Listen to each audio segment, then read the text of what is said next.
दोस्तों नमस्कार, मैं उपेंद्र कुमार आपका स्वागत करता हूं मेरे चैनल नागालैंड जीनियस इलेक्ट्रॉनिक्स में। जैसा कि दोस्तों देख सकते हैं, ये है माइक्रोटेक 1600 VA इन्वर्टर और 24 वोल्ट का है। इसमें अगर चेंज ओवर की प्रॉब्लम आए तो क्या कंपोनेंट चेक करेंगे, इसके बारे में इस वीडियो में बात करेंगे। अगर इसमें मेंस एक्सेप्ट नहीं कर रहा है तो कौन कौन सा कंपोनेंट चेक करना है, इसके बारे में इस वीडियो में बात करेंगे। जैसा कि दोस्तों देख सकते हैं, अगर मेन चेंज ओवर ना हो तो सबसे पहले इस ट्रांसफार्मर को आपको चेक कर लेना है। ठीक है, इस ट्रांसफार्मर में आपको जो है कि दो वाइंडिंग है, एक आपका इनपुट के लिए है, एक आउटपुट के लिए था। आउटपुट में आपका जो कि ये जैसे कि आप लोग देख सकते हैं यहाँ पे 18018 है ये, और इनपुट में 350 वोल्ट, यानी कि 440 वोल्ट में ये आपको 24 वोल्ट देगा। अगर इसको आप यूज करें 220 वोल्ट में तो सेकेंडरी से ये आपका 12 वोल्ट देगा, यानी कि 12 आपका आउटपुट देखने को मिलेगा। अगर यहाँ पे जो कि 220 वोल्ट अगर यूज कर रहे हैं तो मान लीजिए इसमें अगर 220 यूज कर रहे हैं तो यहाँ पे वाइंडिंग आप देख सकते हैं, यहाँ पे वाइंडिंग है, ये आपका मेंस का वाइंडिंग है और ये आपका सेकेंडरी का 12012 है। तो यहाँ पे जो कि लगभग आपको 200 वोल्ट का आसपास देखने को मिलता है। तो यहाँ पे जो सेकेंडरी में आपको जो कि 10 वोल्ट आपको आउटपुट देखने को मिलेगा, जैसा कि आप लोग यहाँ पर देख सकते हैं। और इसकी जो वोल्टेज आउट होती है देख सकते हैं, D9 यहाँ पे है और D10 यहाँ पे इसकी आउटपुट होती है। और ये जो कि 12012 में जो कि आउटपुट होता है, तो यहाँ पे आपको लगभग 10 वोल्ट के आसपास देखने को आपको मिलेंगे। ठीक है, 10 वोल्ट आपको देखने को मिलेंगे। और यहाँ से जो है कि सप्लाई आपका जाएगा आईसी के पिन नंबर 2 में, और एक जाएगा आपका 324 देख सकते हैं यहाँ पे, 324 का पिन नंबर 5 पे जाएगी। ठीक है, 5 पे जाएगा। 6 जो कि आपका यहाँ पे कांस्टेंट वोल्टेज रहेगा, 7 से एम्पलीफाई करके निकलेगा और पिन नंबर 22 पे जाएगा। तो दोस्तों इसको जो कि आप समझ लिए, इसमें अगर चेंज ओवर की प्रॉब्लम हो तो इस ट्रांसफार्मर को चेक करना है। इसमें 220 वोल्ट घुसना चाहिए। उसके बाद में जो कि ये डायोड के थ्रू जो कि इसके ऐसे पिन नंबर 2 पे आएगा। उसके बाद में इसकी जो पल्स है उसको एम्पलीफाई करते हुए पिन नंबर 22 पे आएगा।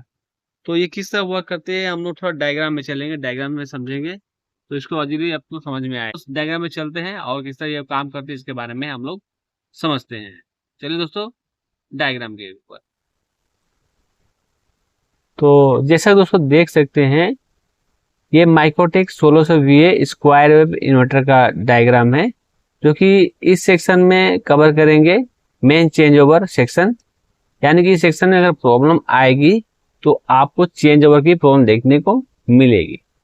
तो इस सेक्शन में कौन कौन सा कंपोनेंट है और कौन सा कंपोनेंट खराब होने पर कैसा प्रॉब्लम निकलता है, इसके बारे में इस वीडियो में हम बात करेंगे।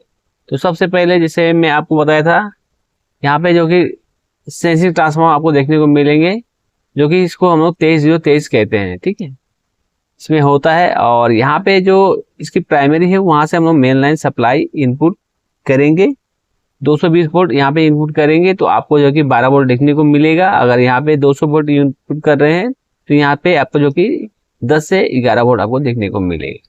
यहाँ पे जो डीसी सप्लाई है यहाँ पे 10 से 11 वोल्ट आएगा। उसके बाद में R14 जो है 10K का रेजिस्टेंस रहेगा, उसके थ्रू जो है कि वोल्टेज यहाँ पे ड्रॉप हो जाएगा और यहाँ पे 0.9 वोल्ट आपको देखने को मिलेगा। अकॉर्डिंग टू वोल्टेज होगा, जैसे वोल्टेज बढ़ेगा तो यहाँ पे वोल्टेज बढ़ेंगे, और वोल्टेज कम हो रहा है तो यहाँ पे वोल्टेज कम होंगे। तो यहाँ पे देख सकते हैं, यहाँ से R17 रेजिस्टेंस के थ्रू जो कि मेन सेंसिंग सप्लाई जाएगा माइक्रो आईसी के पिन नंबर 2 में। ठीक है, तो यहाँ पे आपको जो कि वोल्टेज मेजर करेंगे। अगर वोल्टेज नॉर्मल है 220 वोल्ट, यहाँ पे आपको 1.4 वोल्ट देखने को आपको मिलेगा, और यहाँ पे भी आपको 1.4 वोल्ट देखने को मिलेगा।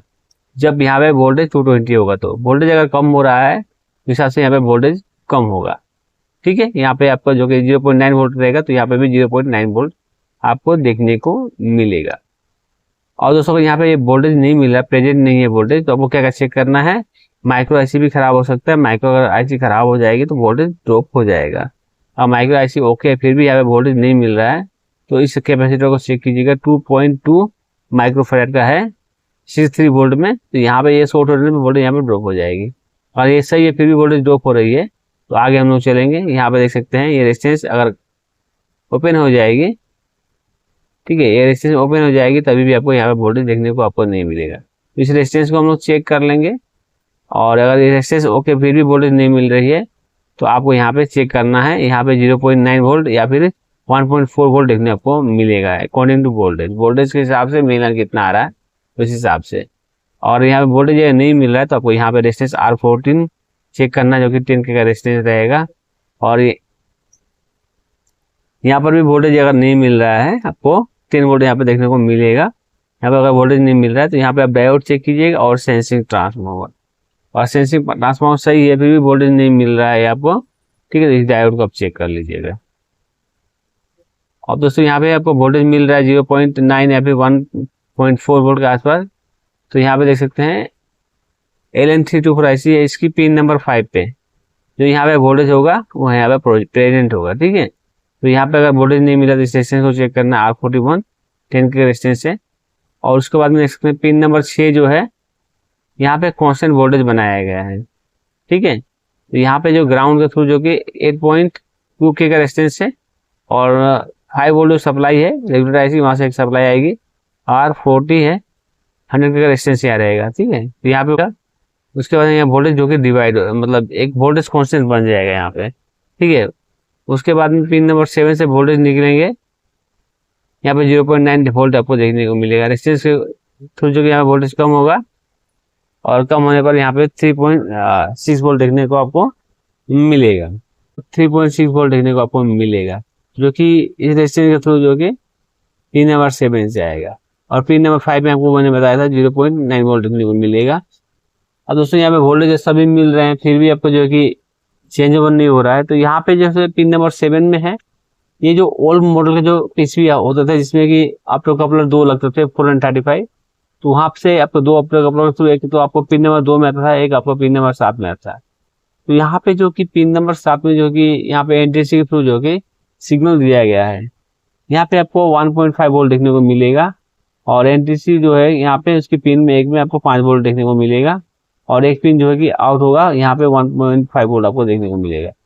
रेजिस्टेंस R5 के थ्रू जो कि 10 के रेजिस्टेंस के थ्रू यहाँ पे आएगा, R21 जो रेजिस्टेंस है यहाँ पे 12 का रेजिस्टेंस वोल्टेज को यहाँ पे डिवाइड कर देंगे, और यहाँ पे वोल्टेज निकलेगा जो कि माइक्रो ऐसे पिन नंबर 7 में ये चला जाएगा। अगर यहाँ पे पिन नंबर 7 में वोल्टेज नहीं मिल रहा है तो C5 10 माइक्रोफैराड का कैपेसिटर है 63 वोल्ट में, जो चेक कर लेना है। अगर ये शॉर्ट हो जाएगी तो वोल्टेज यहाँ पे ड्रॉप हो जाएगा, ठीक है।